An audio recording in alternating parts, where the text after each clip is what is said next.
Welcome to கலாஸ் கரி world. இன்றைக்கி நம்ம ஸ்பெஷல் என்னென்னா ஒரு ஸ்வீட் தான் பண்ணியிருக்கிறோம்.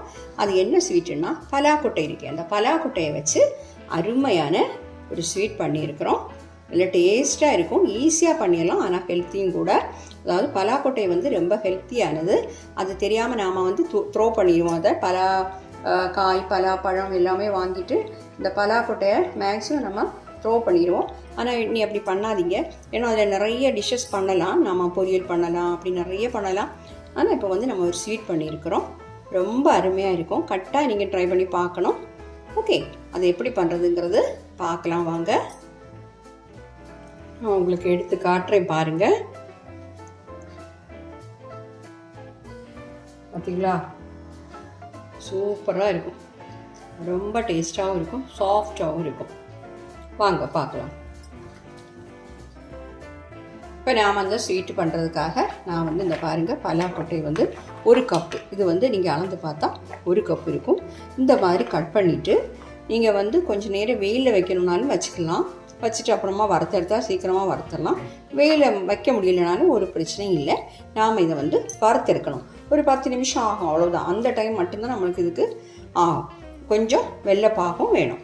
ஓகே, கடாய் சூடு பண்ண வச்சுருக்கிறேன். இதை சேர்த்துடலாம். நான் வந்து நல்லா கழுவிட்டு தான் இதை வந்து கொஞ்சம் நேரம் நான் வந்து முழுசாகவே வெயிலில் வச்சுருந்தேன். கொஞ்சம் நேரம் தான், இங்கே நல்ல மழை, அதனால் அதுக்கு முடியலை. அதனால் பிரச்சனை இல்லை. நம்ம வந்து இதை வறுத்தெடுத்துடலாம். ஃப்ளைம் வந்து கொஞ்சம் கம்மி பண்ணி வச்சு தான் வறுக்கணும், கறிக்கிடக்கூடாது. ஒரு மீடியம் ஃப்ளைமில் வச்சுக்கோங்க. நான் வெள்ளைப்பாக ரெடி பண்ணுறதுக்காக ஒரு 3/4 கப்பு வெல்லம் இந்த மாதிரி வச்சுருக்கிறேன். இது வந்து மெஷர்மெண்ட் கப்புக்கு 3/4 கப்பு தான், அந்த அளவு தான் இது. இதுக்கு 1 கப் தான் நம்ம பலாக்கொட்டை சேர்த்துருக்குறோம். இதில் வந்து ஒரு 1/4 கப்பு தண்ணி சேர்த்துக்கலாம். பாருங்கள், 1/4 கப்பு தண்ணி சேர்க்குறேன். இதை வந்து நம்ம எட் பண்ணிடலாம். இது வறுக்கும்போது மீடியத்துக்கு லோக்கு இடையில ஃப்ளைம் வச்சுக்கோங்க. ஃப்ளைம் நிறைய வேண்டாம்.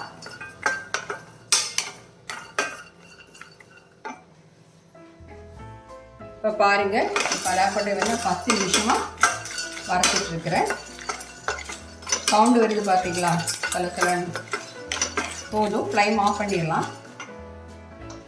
தாரினதுக்கப்புறம் மிக்ஸி ஜாரில் போட்டு நம்ம பொடிச்செடுக்க போகிறோம். இல்லை பார்த்தீங்களா, இந்த மாதிரி அதோட ஸ்கின்னெல்லாம், அந்த தோல் வந்து இதை விழுந்து இப்படி தூசியாக இருக்குது. இது வந்து நாம் அரிசி எடுத்துடணும். ஒரு சல்லடையில் போட்டு அதை க்ளீன் பண்ணி எடுத்துடலாம். இல்லை பாகு வந்து நான் ஒரு 3/4 கப்பு எடுத்து வச்சுருக்கிறேன். இந்த மாதிரி இதில் போட்டு கடிச்சு எடுத்துடலாம். இல்லை தூசியெல்லாம் இருந்தால் அதில் விழுந்துடும்.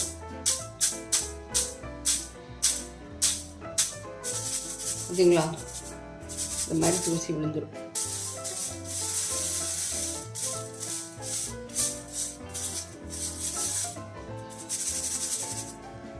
இதை வந்து இந்த மிக்ஸி ஜாரில் போட்டலாம்.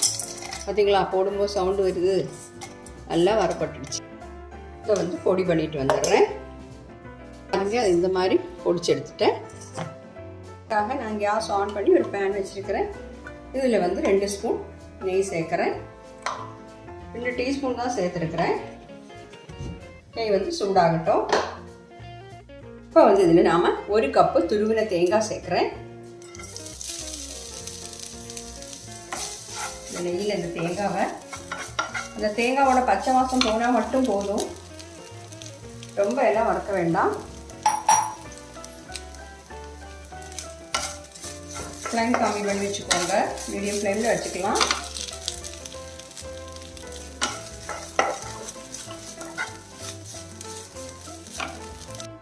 தேங்காய் வந்து வறுத்தது போதும். ஏன்னா அதனோட நெருசத்தெல்லாம் போய் நம்ம கொஞ்சம் ட்ரை ஆகிடுச்சு. இதில் வந்து நம்ம பொடிச்சு வச்சுருக்கக்கூடிய இந்த பலாக்கொட்டையோட பொடியை சேர்த்துடலாம். சேர்த்துட்டு ஒரு 2 நிமிஷம் கிளறி எடுத்துப்போம். ஃப்ளைம் கம்மி பண்ணி வச்சுட்டு கிளறி விட்டுக்கோங்க. அப்போ இதுவும் கொஞ்சம் வறுபட்டு நல்லா இருக்கும், டேஸ்ட்டு நல்லா இருக்கும்.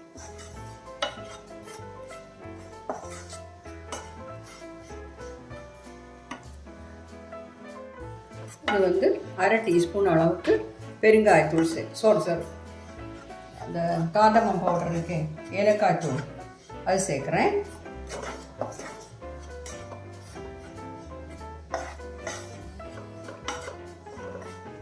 பாருங்க போதும், ஃப்ளேம் ஆஃப் பண்ணுறேன். இப்போ பாருங்க நம்ம வந்து ஃப்ளேம் ஆஃப் பண்ணிட்டோம். இது கூட வந்து நம்ம எடுத்து வச்சுக்கூடிய வெள்ளைப்பாகு இருக்கு, அதை வந்து கொஞ்சமாக சேர்த்துக்கலாம்.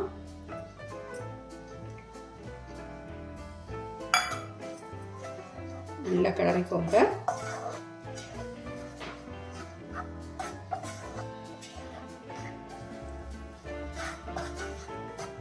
நான் வந்து 3/4 கப்பு தான் எடுத்திருந்தேன், தேவைப்பட்டால் அவ்வளோ சேர்த்தா போதும்.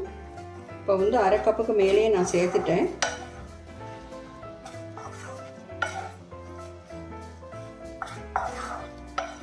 போதும், இது கரெக்டாக இருக்குது. ஒரு 2 டேபிள் ஸ்பூன் தான் மீதி வந்திருக்குது, கொஞ்சமாக மீதி வந்திருக்குது.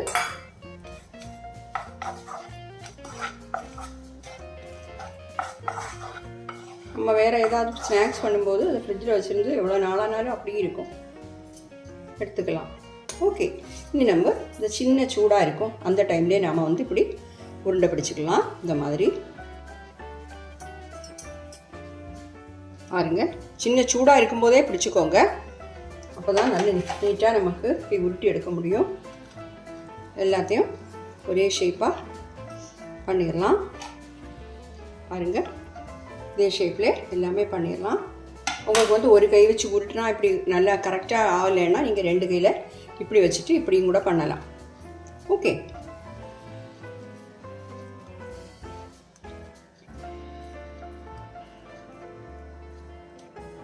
அப்போ நான் எல்லாத்தையுமே இந்த மாதிரி பண்ணிடுறேன். எல்லாத்தையுமே இந்த மாதிரி பண்ணிவிட்டேன், நமக்கு இவ்வளவு கிடச்சிருக்குது. ஓகே, இந்த மாதிரி பண்ணி பார்த்துட்டு உங்கள் ஃபீட்பேக்கை தெரியுங்க. இல்லை ஹெல்த்தியான ஒரு ஸ்நாக்ஸு, எல்லாருமே சாப்பிட்டா அவ்வளவு நல்லது. அப்போ இன்னைக்கு இந்த வீடியோ வந்து உங்களுக்கு எல்லாருக்கும் பிடிச்சிருக்கும்னு நினைக்கிறேன்.